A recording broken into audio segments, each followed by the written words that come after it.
I'm Caroline Levitt, and I am running for Congress in the 1st District right here in New Hampshire against Chris Pappas. I'm the only candidate in this race who is already fighting back against the culture war that is indoctrinating my generation of Americans, and I will continue to wage that fight when I'm elected. Now more than ever, we need and deserve a homegrown, America First conservative fighter working for us. I'm the only candidate with the energy and the grit to not only win this race and to go to bat for you against the establishment every single day.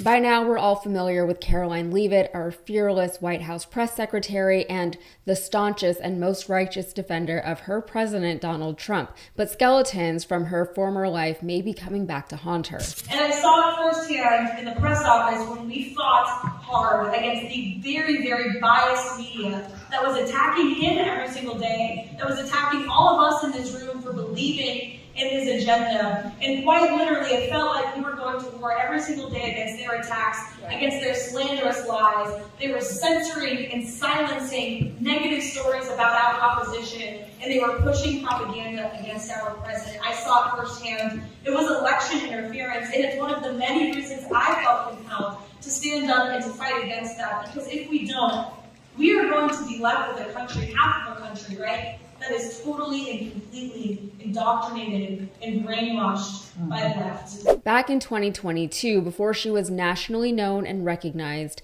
Levitt ran a congressional campaign in her state of New Hampshire. She lost the race to Democrat Chris Pappas, who is currently serving in the House, and as of a few days ago, he actually just launched his Senate campaign. He's a young guy, 44 years old, a Harvard graduate, and he's described as being one of the most bipartisan congresspeople. Do with that what you will. But back to Levitt. According to new reports and filings from the Federal Election Commission, she's got a ton of unpaid debt from that 2022 congressional race.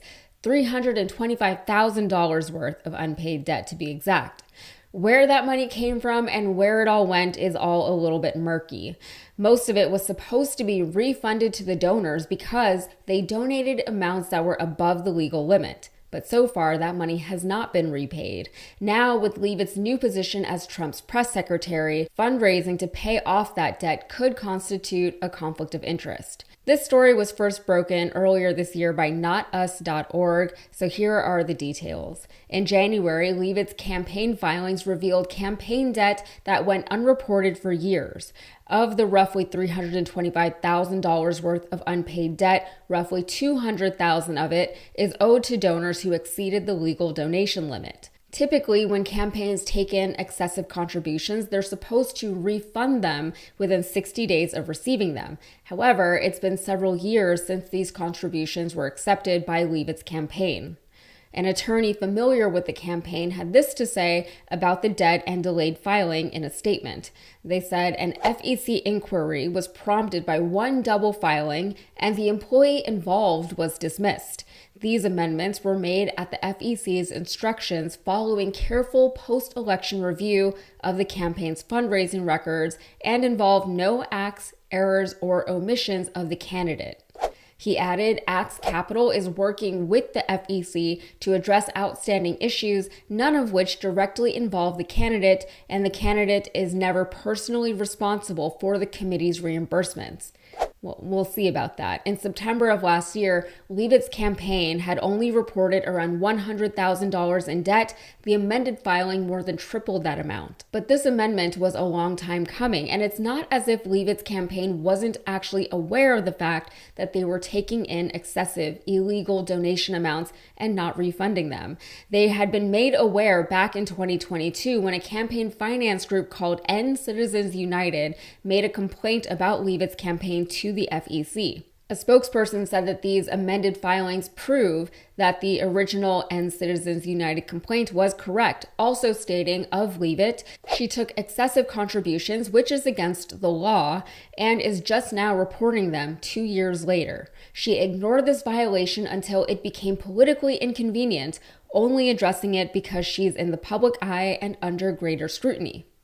And there's that conflict of interest I mentioned earlier. It makes sense that Leit would have ignored these violations until now, because now she's the White House press secretary. Back in 2022, when she and her campaign were first made aware of the violations, she was not.